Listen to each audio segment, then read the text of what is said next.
Ang online jowa ko ay isang nakakabighaning ate na may taglay na ganda. Ang kanyang aura ay kaakit-akit at ang kanyang boses ay talaga namang nakabibighani. Maliit ang kanyang bewang at mahaba ang kanyang mga binti. Buong araw niya akong tinatawag na mahal. At baby. Alam din niyang maglambing at tuksuhin ako. Na nagpapatunaw ng puso ko. Pagkatapos ng bagong taon. Sa isang family reunion. Hindi ko sinasadyang makita ang babaeng sinasabing P.I.'s Queen inang buong Maynila. Pinagsasabihan ang kanyang mga tauhan. Ang pamilyar na boses na ito. Hindi kaya siya ang online jowa ko? Para akong naging bato sa kinatatayuan ko. Tulungan niyo ako. Gusto ko nang tumakas. Hinihila ako ng kaibigan ko para dumalo sa party. Sa unay tumanggi ako. Pero nang magmakaawa siya nang magmakaawa. At nangakong maraming magagandang dilag na madaling lapitan. Pumayag na rin akong sumama sa party na ito. Hindi ako binigo ng kaibigan ko. Maraming dilag nga. Pero kung ikukumpara sa online jowa ko, masasabi ko lang na medyo mas mababa ang kanilang ganda. Pero may tuturing pa ring maganda. Nakaupo kami ng kaibigan ko sa sofa sa sulok ng silid. Binibilang ang mga tagumpay ng gabing ito. Sa pagkakataong ito, may ingay na umalingaw mula sa isang sulok ng bulwagan. Tumingin kami sa direksyong iyon. Si Atchery. Lorna Reyes pala. Namamanghang bulalas ng kaibigan ko. Nakita ko ng malinaw ang mukha ng taong iyon. Siya ang sikat na SFP ng buong Maynila. Atchery. Lorna Reyes. Si Atchery. Lorna ay kaakit-akit na kabibighani. Napakaganda. Ang kanyang ari-arian ay mas mataas pa. Siya ang ideal na babae ng maraming binata at anak ng mayayaman sa buong Maynila. Pero palaging nagpapakita ng malamig na ekspresyon. Sino man ang tumingin sa kanya ay parang may utang na milyon-milyon sa kanya. Kahit na napakaraming nagkakagusto sa kanya. Wala pang anumang chismis tungkol sa kanya. Sinubukan siyang lapitan ng isang sikat na artista. Pinainom pa nga siya nito ng gamot na muntik na ring magtagumpay. Pero sa huli inatuklasan pa rin ito. Napakalungkot ng kinahinatnan ng maliit na artista. Simula noon, hindi na nakatuon ang atensyon ng lahat. Sa nakamamanghang ganda ni Atchery. Lorna. Kundi lumipat sa kung gusto ba niya ang mga lalaki o hindi. Lumingon ako at sinabing walang interes.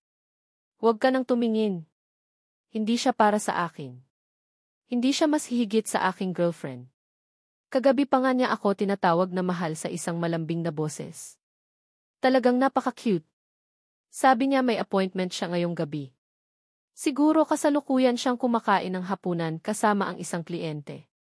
Agad akong nagka-interes. Kinuha ko ang aking cellphone at nag-type ng isang mensahe. Miss na kita. Muling umalingaw ang ingay. Mula sa bulwagan. Na muling nagpabulala sa aking kaibigan. Kumunot ang noo ko at tinanong siya kung anong nangyari. Tumingin siya sa akin na may nag-aalalang ekspresyon. Tila nagkaroon ng problema ang mga tauhan ni Atchery. Lorna. Kaya pinagsasabihan niya ang mga ito. Tumango ako ng walang pakialam. Wala na akong panahon para pag-aksayahan ito. Ang tanging naiisip ko lang ngayon ay ang aking girlfriend. Biglang umilaw ang cellphone ko. Isang mensahe ang dumating. Mahal. Busy ako. Mamaya na lang ha? Agad akong sumagot. Hindi pwede. Ngayon na dapat. Sige na nga. Pagkatapos kong basahin ang mensaheng ito. Ngumiti ako ng may pagmamalaki. Bigla, narinig ko ang isang pamilyar na boses mula sa malayo. Mahal. Miss na rin kita. Kumunot ang noo ko. Hindi makapaniwala. Ang boses na ito ay kay Atchery. Lorna. Wala siyang anumang ekspresyon. May ginagawa sa kanyang cellphone. Lahat ng tao sa paligid ay mukhang natatakot. Pagkatapos noon, umilaw muli ang screen ng cellphone ko. Binuksan ko ito para tingnan. Ang aking girlfriend ay nagpadala ng isang 3 segundong voice message. Siguro nagkataon lang. Yan ang naisip ko. Pero hindi ako nangahas na sumugal. Matapos ibaba ang volume ng aking cellphone sa pinakamababa. Nilapit ko ang aking tainga at pinatugtog ang mensahe. Mahal. Miss na rin kita. Para akong sinuntok ng malakas sa ulo. Pero nagpapanatili pa rin ako ng pag-asa na. Siguro nagkataon lang. Hindi ko sinagot ang mensaheng iyon, ngunit. Lumingon kay Atty. Lorna. Tiningnan ni Atty. Lorna ang kanyang cellphone ng ilang sandali. Pagkatapos ay inilagay ito sa kanyang bag. Pagkatapos, nagpatuloy siya sa pagsaway sa kanyang mga tauhan na may malamig na ekspresyon. Pero bakit ang kanyang boses ay parang pamilyar sa akin? Hindi ako pumayag na muling buksan ang aking cellphone. Nag-type ng isang mensahe. Ikaw ba yan? Gaano mo ako kamiss? Matapos kong ipadala, mabilis akong tumingala para tingnan si Atty. Lorna. Nga. Tumunog ang kanyang cellphone. Tahimik. Ginamit niya ang kanyang cellphone ng kaunti. Pagkatapos ay pinatay niya ito. Nagpatuloy sa pakikipag-usap. Sa sandaling iyon, muling umilaw ang aking cellphone. Miss na kita, gusto kitang makasama agad. Tapos na. Ang girlfriend ko tila ay ang ng Maynila, si Atty. Lorna Reyes. Patuloy pa rin ang boses ni Atty. Lorna sa isang sulok ng bulwagan. Tinitingnan siya ng lahat sa paligid na may kakaibang ekspresyon. Ang ilang matatapang ay nagsimulang magbulungan sa isa't isa. Kasama na roon ang aking kaibigan. Juan. Naririnig mo ba? Dali-dali kong inilayo ang aking cellphone. Nagkunwaring kalmado. Ang alin? Yung mga sinabi ni Atty. Lorna kanina. Mukhang may boyfriend na siya. Malambing pa sa kanya. Dali-dali kong tinakpan ang kanyang bibig. Tumahimik ka nga. Hindi ka ba natatakot na may makarinig? Napagtanto na ng kaibigan ko na medyo napalakas siya ng boses. Mabilis niyang ibinaba ang kanyang boses. Juan. Talagang malambing si Atty. Lorna sa ibang tao. Sobrang nakakagulat. Tumango lang ako nang walang pakialam. Pero ang puso ko'y puno ng gulat. Si Atty. Lorna sa isip ko ay isang malamig na babae. Tulad ng isang marangal na bulaklak. Na walang kinalaman sa akin. Pero siya pala ang online girlfriend ko. Naalala ko ang mga pagkakataon na. Malambing niya akong tinatawag na mahal. At ang mga hindi makatwirang hinihiling ko sa kanya. Nararamdaman kong nanunuot ang ulo ko. Hinila ko ang manggas ng kaibigan ko. Mahina kong tanong. May alam ka ba tungkol kay Atty. Lorna? Tiningnan ako ng kaibigan ko na may inosenteng tingin. Gusto kong malaman. Pero nangahas ba ako? Nakalimutan mo na ba yung insidente? Ang sinabi ng aking kaibigan ay parang isang balde ng malamig na tubig. Na ibinuhos sa ulo ko. Paano ko makakalimutan? Ang sikat na artistang yun na nagtangkang magbigay ng gamot at hindi nagtagumpay. Sa huli ay pinagkaisahan pa ng buong social media at pinaalis sa bansa. Pero ako, parang niloloko ko si Atty. Lorna. Mas malala pa sa insidente ng gamot. Dati, nagpanggap ako online na ako ay isang 30 taong gulang na malaking negosyante. Kaya pinapatawag ko sa kanya araw-araw ang imahal. Bukod pa rito, pinakiusapan ko siyang maglambing sa akin sa iba't ibang paraan. Sa una ay nahihiya pa siya. Pero pagkatapos ko siyang sanayin, unti-unti na rin siyang naging matapang. Ngayon sabihin sa akin na ako ay girlfriend niyang mahiyain at kaakit-akit na estudyante. Ay ang sikat na isihi ng Maynila, Atty. Lorna Reyes. Tinitingnan ko ulit ang malamig na mukhang iyon. Paano ko masasabi na siya ay mahiyain? Ang pinakamahalaga, mas bata ako sa kanya. Lumunok ako. Hinawakan ko ng mahigpit ang kamay ng kaibigan ko. Juan. Kung lang. May makapanloko kay Atty. Lorna. Anong kahinatnan nito? Tiningnan ako ng kaibigan ko na may mapanlinlang na ngiti. Hulaan mo. Hindi ako manghula. Sa anumang kaso, walang magandang kahihinatnan. Pero nang muli akong lumingon, nawala na si Atty. Lorna. Bigla akong nakaramdam ng hindi maipaliwanag na pag-aalala. Dali-dali kong tinanong ang kaibigan ko kung saan pumunta si Atty. Lorna. Kumindat ang kaibigan ko at sinabing. Nakita kong dali-dali siyang lumabas na may hawak na cellphone.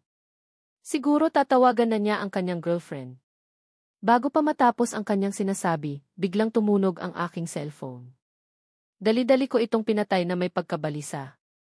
Tiningnan ako ng kaibigan ko na may pagdududa. Bakit hindi mo sinasagot?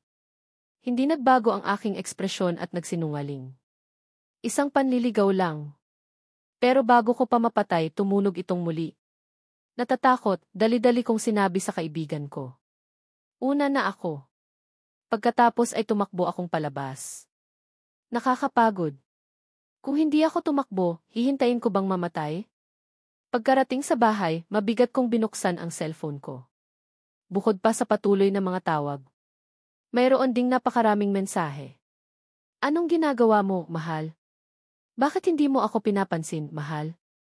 Nagagalit ka ba sa akin, mahal? Hindi ko sinasadyang tanggihan ka. Sa susunod kapag may gusto ka, gagawin ko agad. Nakikita ang sunod-sunod na mensahe ng mahal. Nararamdaman kong sasabog ang ulo ko. Ang mukhang estudyante na ito. Paano nito maitatago ang isang 30 taong gulang na boss? Bakit ako lumikha ng ganitong imahe? Na hindi naman konektado sa akin. Umaasa pa rin akong buksan ang kamera. Tinitingnan ang mukha ko. Okay, wala pa rin kinalaman sa 30 taong gulang na boss. Kung malalaman ni Atty. Lorna, na niloloko siya ng isang lalaking mas bata sa kanya. Siguradong mamamatay akong malungkot. Hindi pwede. Hindi ako maaaring pumasok sa mundo ng mga bituin sa internet. Habang nag-aalangan ako kung paano ako sasagot, bigla akong nakatanggap ng tawag mula sa aking ina. Juan, umuwi ka ngayong gabi para kumain. May mahalagang bisita si Lolo, kailangan mong umuwi. Sawing sagot ko. Pagkatapos ng pagputol, tumingin muli sa mga mensahe sa screen. Kahit napuno ako ng mga iniisip, bumaba ako. Nagkunwaring hindi ko nakita. Pagkatapos ay sasagot mamaya. Bakit si Atty. Lorna ay nasa bahay ko? Lumilitaw na ang mahalagang bisita ni Lolo ay ang lolo ni Atty. Lorna. Nang makita ako ni Lolo, umiti siya ng malapad at sinabi sa akin, Juan, naaalala mo pa ba si Lolo? Noong bata ka, kinarga pa kita. Naririnig ang pamilyar na panimulang linya. Hindi ko maiwasang sumakit ang ulo. Pero kailangan ko pa ring maging magalang nang umiti. Naaalala ko po.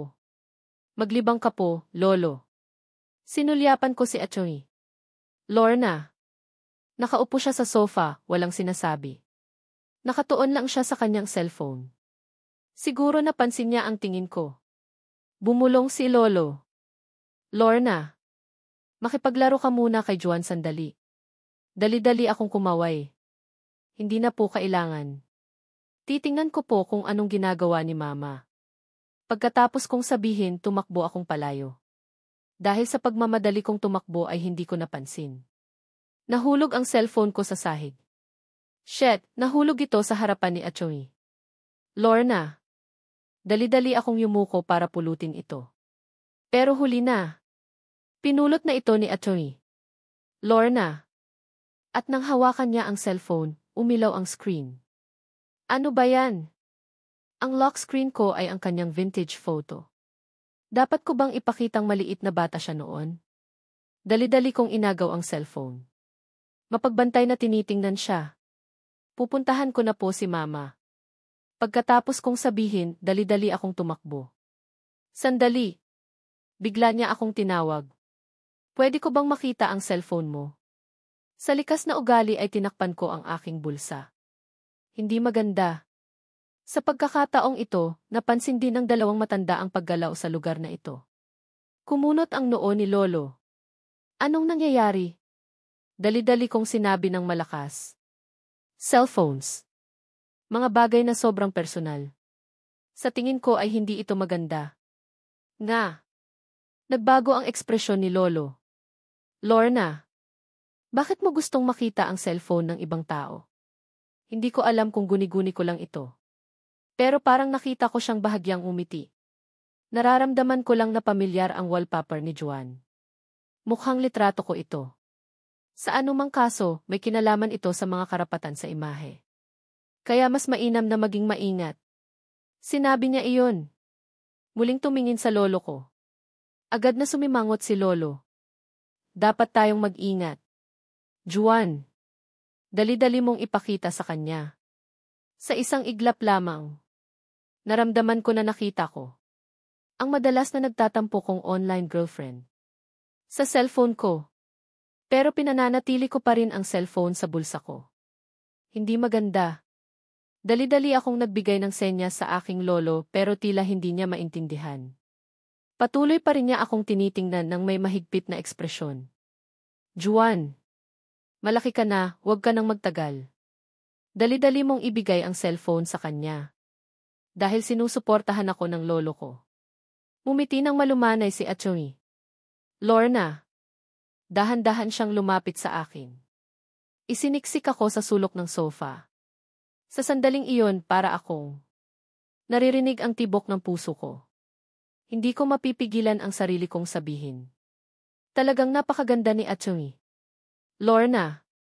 Kahit na nakakita na ako ng napakaraming magagandang babae, hindi ko pa rin mapigilan ang aking sarili.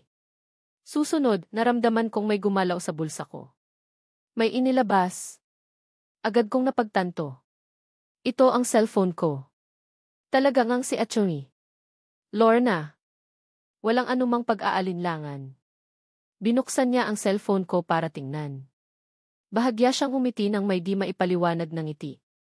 Kilala mo ba ang taong ito? Bahagyang napatalon ang aking kilay. Agad na umiling. Hindi ko po siya kilala. Ito ang ipinadala sa akin ng aking senior. Isang bituin siya. Siya ay isang masugid na tagahanga. Tumango siya. Ah, kayang pala isa siya sa senior mo. Sa pagkakataong ito, nagsalita rin si Lolo. Lorna. Ikaw ba yan? Magalang nang umiti si Atchoy. Lorna. Hindi po ako. Kaibigan ko lang po. Nakaluwag si Lolo. Nagpatuloy sa paglalaro ng chess kasama si Lolo. Inilabas ni Atchoy. Lorna ang kanyang cellphone. Ipinakita sa akin. Idagdag mo ang contact information mo. Gusto kong tumanggi. Pero sinulyapan ng kanyang tingin ang aking lolo. Agad kong naunawaan ang kanyang sinasabi. Kung hindi ko siya idadagdag, maaari niyang direktang tanungin ang lolo ko upang makuha ang aking impormasyon. At malalaman ni lolo na ang aking wallpaper ay ang kanyang litrato. Sa pagkakataong iyon, talo muli ako sa kanyang plano. Pero sa kabutihang palad, mayroon akong pangalawang account. Hindi ako nag-atubiling agad na gamitin ang account na iyon. Idinagdag ko siya sa WeChat. Pagkatapos idagdag, sa wakas ay pinayagan na niya akong umalis. Dali-dali akong nagtago sa kusina. Nagpadala ng mensahe sa aking kaibigan. Inanyayahan siyang lumabas ngayong gabi. May ilang bagay akong gustong itanong sa kanya ng mas malapitan. Sa kasalukuyan, ang aking kalooban ay sobrang komplikado. Naaalala ang mga pagkakataon na palagi akong tinatawag na mahal ni Atchoy. Lorna sa WeChat. Nagpadala pa siya sa akin ng iba't ibang larawan ng clavicle. Gusto ko lang tapusin ang mga nakaraan. Siya ay isang Hong Kong na babae. Dapat ko bang sabihin sa sarili kong swerte ako o hindi? Sa huli, nagmahal din ako sa isang online girlfriend. Pero siya pala ay isang malaking rebulto ng badha. Sa sandaling iyon, ang pangunahing WeChat account ko. Biglang nakatanggap ng mensahe mula kay Atchoy. Lorna. Mahal. Nakilala ko kanina sa bahay ng kaibigan ng lolo mo ang kapatid mo noong elementarya. Sobrang nagkataon. Hindi ako nangahas na sumagot. Nagpadala muli siya ng isang mensahe. Ang kanyang wallpaper ay ang iyong clavicle photo. Sabi niya ipinadala mo daw iyon sa kanya. Paano mo maipapadala ang aking mga larawan sa ibang tao? Nakaramdam ako ng panlalamig sa aking puso. Siguradong hahanapin niya ako para maningil. Nang iniisip ko ang ganoon, nagpadala muli siya ng isang mensahe. Pero sinabi niya sa akin, Mahal, sabi mo na nililigawan mo ako. Sa paningin mo, Isa ba akong babaeng bituin? Bahagya akong nakahinga ng maluwag. Pero hindi ko pa rin alam kung paano ako sasagot. Habang nag-aalangan ako, ang aking pangalawang account ay nakatanggap muli ng isang mensahe. Binuksan ko ito para tingnan. Sigurado ako na si Achoy. Lorna pa rin iyon. Makokontak mo ba ang iyong senior? Nagpadala ako ng maraming mensahe sa aking pangunahing account. Pagkatapos ay nag-screenshot ako at ipinadala sa kanya. Hindi ko po siya makontak. Mabilis siyang sumagot. Wala kaya siyang nangyari. Sa totoo lang, binigyan na niya ako ng address. Baka subukan ko siyang puntahan minsan. Nang makita ko ang pangungusap na ito, agad akong hindi mapakali. Paano ko ito makakalimutan? Dati akong nagpadala sa kanya ng isang address ng apartment. Kung talagang pupunta siya roon para hanapin ako. Malalantad ang pagkakakilanlan ko. Kung malantad, saan ako itatapon? Sigurado sa Africa. O kaya ay ipagbabawal sa buong internet. Agad kong binago ang pangunahing account at mabilis na sinagot siya. Sorry po, nasa labas po ako. Hindi ako masyadong nakatingin sa cellphone. Agad na lumitaw ang kanyang mensahe. Mahal, sa wakas ay sumagot ka na rin. Akala ko may nangyari na sa iyo. Halos pumunta na ako sa bahay mo para hanapin ka. Nakaluwag ako. Wala po ako sa bahay. Sa huli ang lahat para sa gabi. Ang mga salita at pagpipilian ng bokabularyo ay nababagay sa isang Filipino. Ang pangalang T. Lorna Reyes ay pangkaraniwan at ang pagtukoy sa kanya bilang ki-attorney. Attorney ay umaangkop din ang i-mahal at i-baby ay mga tipikal na termino ng pagmamahal na ginagamit ng mga Filipino. Maynila ay ginamit din bilang isa sa mga location dahil karamihan sa mga C na may katayuan sa Maynila ay karaniwang nag-opisina. Gumagamit ang kwento ng mga modernong komunikasyon tulad ng paggamit ng WeChat at social media. Tumango ako ng malungkot. Agad naman siyang umiling. Panloloko sa pera, panloloko sa katawan at panloloko sa damdamin. Kung makatagpo ako ng taong ganyan, hindi ko talaga mapapatawad. Hindi ko siya hahayaang makakain ng hindi lumulunok, ipapabaliktad ko ang pangalan ko. Tama nga naman. Sino bang normal na tao ang pipiliing magpatawad? Kung malalaman ni Atty. Lorna ang totoong pagkatao ko. Kung malalaman niyang niloloko ko siya, sigurado na akong ipapablock niya ako. At ipagbabawal sa buong internet. Nakita ng kaibigan ko na malungkot ako. Tinapik niya ang balikat ko at inaliw. Bakit ka nagiging malungkot? Babae lang yan eh. Hindi yan katumbas ng halaga. Maraming babae dyan. Pagka-uwi ko, hindi ko pa rin mapigilang mag-isip tungkol sa sinabi ng kaibigan ko. Nagpatibay pa ito sa determinasyon ko. Walang sinuman ang magpapatawad kapag niloko. Si Atty. Lorna ay siguradong hindi magiging eksepsyon. Upang protektahan ang aking maluwalhating buhay sa hinaharap, hindi ko dapat ipaalam ang aking pagkakakilanlan. Habang iniisip ko iyon, ang aking pangunahing account ay nakatanggap muli ng ilang mensahe. Tama nga, si Atty. Lorna ulit. Nagpadala siya sa akin ng maraming voice message. Binuksan ko ito para pakinggan. Walang isa man na hindi niya ako tinatawag na mahal. Nilalambing ako. Sabi niya miss na niya ako at mahal niya ako. Hindi pa rin sapat yan. Nagpadala pa siya sa akin ng isang grupo ng mga clavicle photo. Isang diskarte na nagpapakita ng ganda. Paano ko ito matatalo? Pero ngayon tinitingnan ang mga clavicle photo na ito. Para ko lang pinadaragdag ang mga sala ko. Gusto kong baliwalain na lang. Pero natatakot ako na baka gayahin niya ang nakaraan. Hanapin ako ng personal. Kapag nalantad ang aking pagkakakilanlan, hindi ko pa rin matatakasan. Sa pagkakataong ito, kailangan ko pa ring sagutin ang mga mensaheng ito. Kinakalma ko ang aking sarili. Inaalis ang hindi kinakailangang pag-iisip. Kalmadong nag-type ng isang linya. Naalala kong hindi mo gusto ang pagtawag sa akin noon ng mahal. Kaya simula ngayon, huwag mo nang pilitin ang sarili mo. Agad siyang sumagot. Ayos lang. Basta gusto ka ng asawa ko, masaya na ako. Sumagot ako. Sa totoo lang, hindi ko rin masyadong gusto. Tumahimik ang kabilang panig. Nang iniisip kong naintindihan na niya, nagpadala siya muli sa akin ng isang video. Ang nilalaman ay nagbigay sa akin. Gusto kong dumugo ang ilong ko. Nakita lang si Atty. Lorna na itinaas ang kanyang buhok. Ang mapuputi, mahaba at may butong mga daliri. Patuloy na hinihimas ang kanyang balikat. Bukod pa rito, narinig ko ang kanyang malinaw na boses. Matamis at malambing. Asawa ko. Hindi mo ba talaga gusto? Gustong-gusto ko. Gustong-gusto ko hanggang sa mamatay ako. Pero hindi ako maaaring labis na malulong. Hindi ako dapat mahulog ng mas malalim. Hindi bababasa, kailangan kong maglayo. Bawasan ang mga ebidensya. Determinado akong nag-type ng isang linya. Sa totoo lang, hindi ko rin masyadong gusto. O gawin na lang natin ang isang bagay na mas makabuluhan. Sa pagkakataong ito, tumahimik na ang kabilang panig. Nakahinga ako ng maluwag, pinatay ang telepono, at nahiga sa kama. Pero pagkapikit ko, sa isip ko, ang lahat na lang ay ang mga mensahe at larawan na ipinadala sa akin ni Atty. Lorna. Kinapupuotan ko ang aking sarili. Dahil ako ay nahumaling sa kanyang kagandahan. Gumulong-gulong na hindi pa rin makatulog. Sa sandaling iyon, tumunog muli ang aking telepono. Binuksan ko ito at nakita na mensahe mula kay Ella. Sigurado akong hindi maganda ang pakiramdam ni Kuya. Sumagot ako. Bakit mo nasabi yan?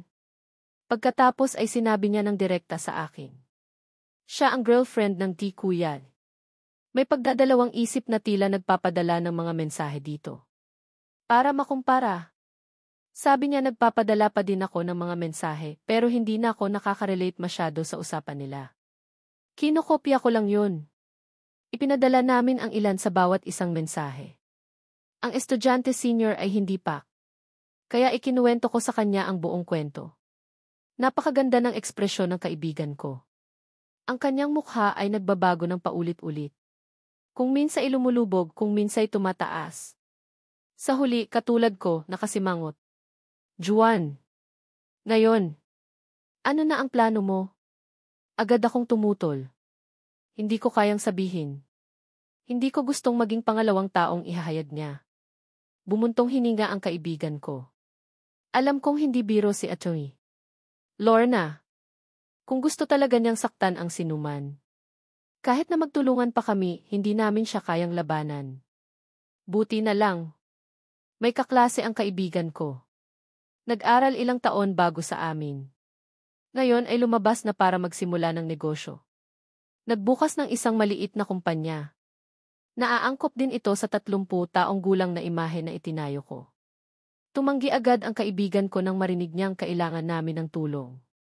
Sabi niya busy siyang magtrabaho at kumita ng pera. Walang oras para makilahok sa mga online love affair na ito. Sa huli, kinailangan naming makiusap ng ilang araw. Sa huli ay pumayag siya. Pagkatapos ng graduation ay mag-intern sa kanyang kumpanya. Kaya pumayag na rin siya na tulungan ako. Sa araw ng usapan, ako, ang kaibigan ko, at ang kaibigan na iyon ay pumunta sa restaurant na nireserve namin. Pagkakita niya sa amin, ang ekspresyon ni Atty. Lorna mula sa isang masayang ngiti ay biglang naging matigas. Nagkatinginan kami ng kaibigan ko. Sa mga mata ng dalawa ay may dalawang salita na takot. Dumating na siya. Paano magkakaroon ng labas na tao sa kwentong ito? Agad kaming tumayo at mataktikang umalis. Iniiwan silang dalawa ng pribadong espasyo. Pumunta kami ng kaibigan ko sa kapehan sa tapat. Ang lokasyon ay sakto para makita ang sitwasyon nila sa loob ng restaurant. Hindi pa ako kumakain ng almusal ngayong umaga, medyo nagugutom na talaga ako. Pero pagkakita ko sa eksenang iyon, ang mapait na damdamin sa aking puso ay pumuno. Na nagpatigil sa aking gutom. Mukhang bagay silang dalawa. Nakita kong pinanatili pa rin ni Atty. Lorna ang kanyang ngiti. Kaakit-akit simula nang umalis kami. Ang kaibigan kong iyon naman mula sa magalang, malayo. Unti-unti na ring nagiging mas masigasig. Ang kanyang ngiti ay nagiging mas mainit. Ako naman, hindi na ako komportable. Wala na akong gana para magmasid. Yumuko ako at binaboy ang kape sa aking kamay. Biglang lumapit sa akin ang kaibigan ko at bumulong. Juan, pinagsisisihan mo ba? Nagulat ako. Pinagsisisihan ko ba? Nakikita silang dalawang masayang nag-uusap. Talagang nagiging mapait ang loob ko. Pero ang lahat ng mga bagay na ito ay hindi kasalanan ng iba. Kung hindi sa sarili ko. Ang ikinalulungkot ko ay kung bakit ako sumali sa virtual na relasyon na ito noon. Bakit ako gumawa ng gawa-gawang imahe? Bakit ko hiningi kay attorney Lorna ang napakaraming hindi makatwirang bagay? Pero wala akong karapatang magsisi. Kung hindi, haharapin ko ang isang sitwasyon na hindi ko kayang isipin. Bukod pa rito, mukhang masaya si attorney Lorna sa kaibigan kong iyon. Nang matapos ang usapan, bumalik ang kaibigan ko at niyakap ako. Nagulat ako. Napakatiwala sa sarili ng kanyang ngiti. Nakikita kong masaya siya kay attorney Lorna. Si attorney Lorna ay anak ng isang mayamang pamilya. Nangahas ka bang hiwalayan siya? Alam mo ba kung gaano karami ang kanyang resources? Umiling ako. Para sa akin, si attorney Lorna ay hindi matayog na ganda ng Hong Kong. Pero ang kanya sa telepono, isang cute na maliit na pusa. Na tinawag ako noon na mahal at nilambing ako. Tinapik ng kaibigan ko ang balikat ko. O wag ka na lang maghiwalay. Tutulungan kita, ako na ang bahala dito. Tiningnan kami ng kaibigan ko. Nagpatuloy siya sa pagsasalita. Kung ganyang resources, paano ko hahayaang mawala yun? Kung gusto mo talagang makipaghiwalay, bakit hindi mo na lang ipaubaya sa akin ang lahat? Sinimulan ng kaibigan kong ito na ikwento ng detalyado ang kanilang date. Pero iniisip ko pa rin ang mga sinabi niya kanina. Natagpuan na ni attorney Lorna ang gusto niyang 30 taong gulang na lalaki. At hindi ko na kailangang mag-alala tungkol sa pagpunta ko sa Africa. Mukhang matatag na ang lahat. Napagpasyahan ko sa sarili ko na ganoon. Kung ganoon, bakit kailangan ko pa na mag-alala? Sige na nga. Ipaubaya ko na sa iyo. Tiningnan ako ng kaibigan ko na may komplikadong tingin. Agad naman siyang ngumiti. Pero nang malapit na siyang tumingala, bigla siyang tumigil. Lorna, hindi ka pa umalis? Nanigas ang buong katawan ko, hindi nangahas na lumingon. Mula sa likod ay narinig ko ang boses ni attorney Lorna, kanino mo ba ako ipapaubaya? Asawa ko. Nanatiling nakatayo na parang patay. Ang kapeng nasa aking kamay ay biglang naging kaktus. Ang ilaw sa kapehan ay naging nakakapasong init. At ang hangin sa paligid ay parang may amoy ng buhangin, ang amoy ng disyerto. Ang kaibigan ko at siya ay nagmamadaling umalis. Ako na lang at si attorney Lorna ang natira. Hindi pa rin ako nangahas na lumingon sa kanya. Mahina siyang tumawa. Tara na. Pumunta tayo sa ibang lugar para mag-usap. Gusto kong tumakbo palayo. Pero hindi ko kayang gawin. Alam ko lang na yumuko at sumunod sa kanya. Dinala niya ako sa ibang restaurant.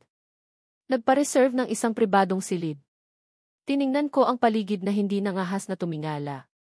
Sanay na siyang umorder ng isang mesa ng mga paborito kong pagkain. Pagkatapos ay tinanong ako kung gusto ko pang dumagdag. Umiling ako. Hindi ako nagugutom.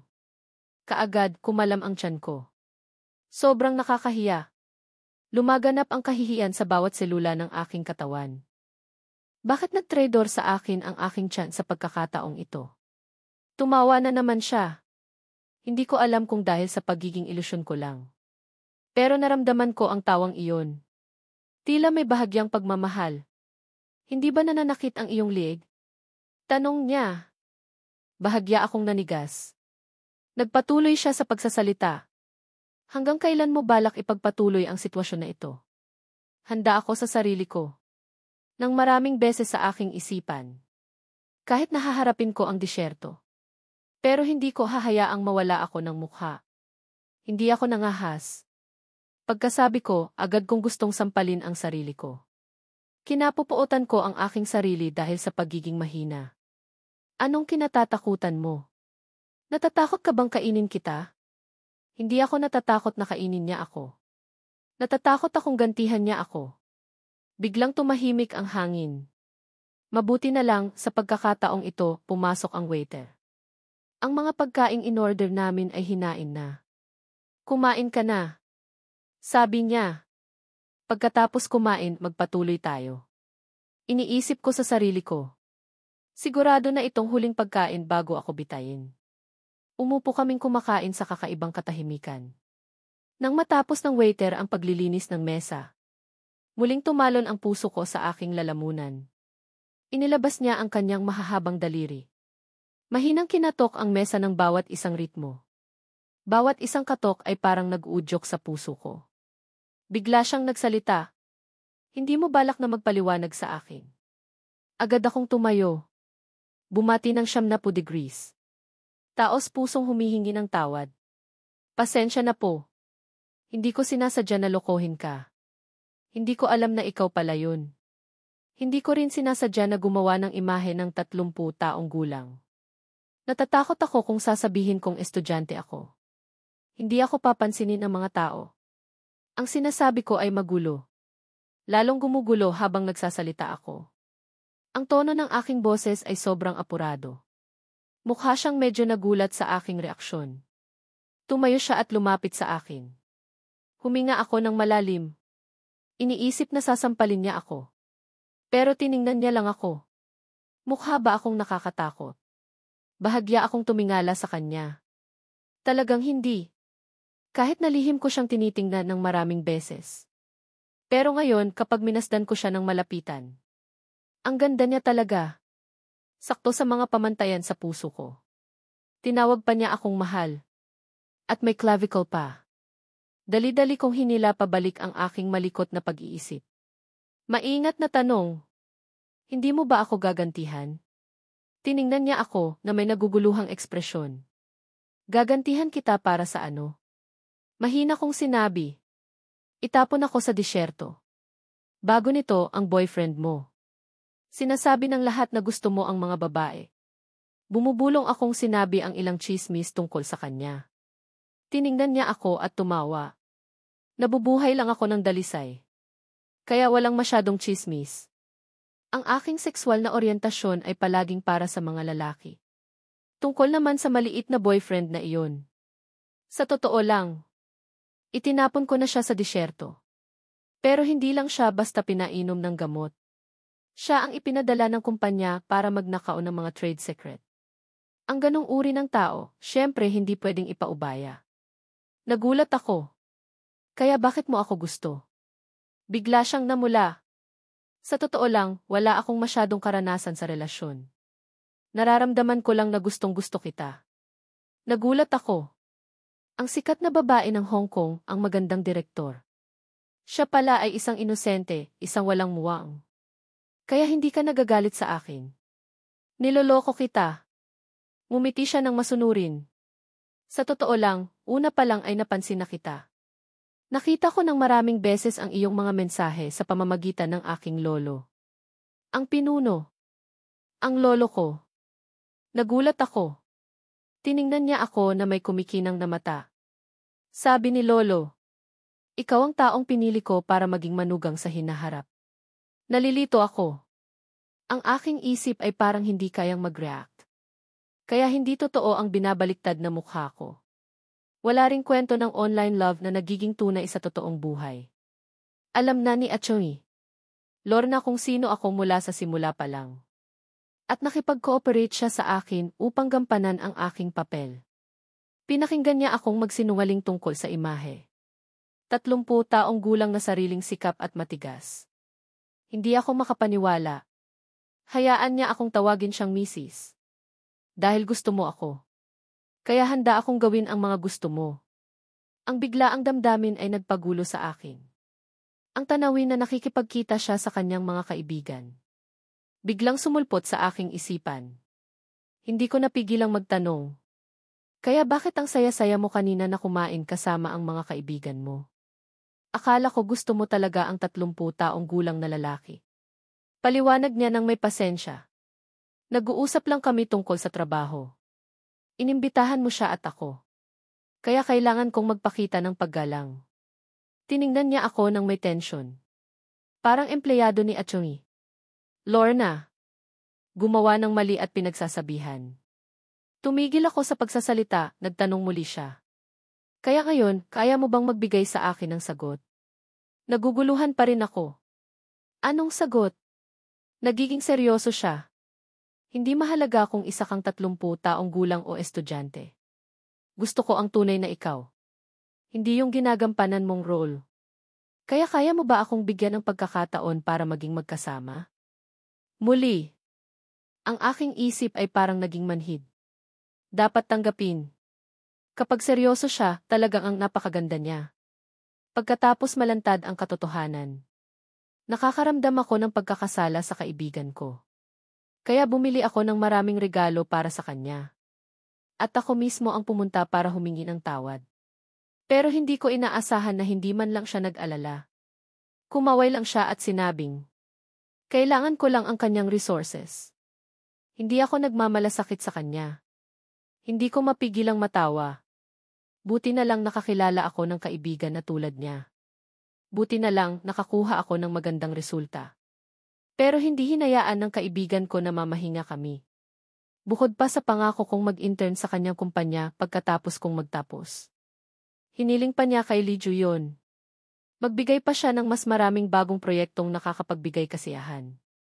Nagpasalamat ako sa kanya. Talagang ang matatag ang tao. Ang mga ideya ng mga negosyante. Hindi kayang maunawaan ng mga estudyante na tulad namin. Matapos ayusin ang tungkol sa aking kaibigan. Kailangan ko pang sabihin kay Lolo. Dahil matagal ko nang ipinangako sa kanya na kapag mayroon akong karelasyon. Siya ang mauunang makaalam.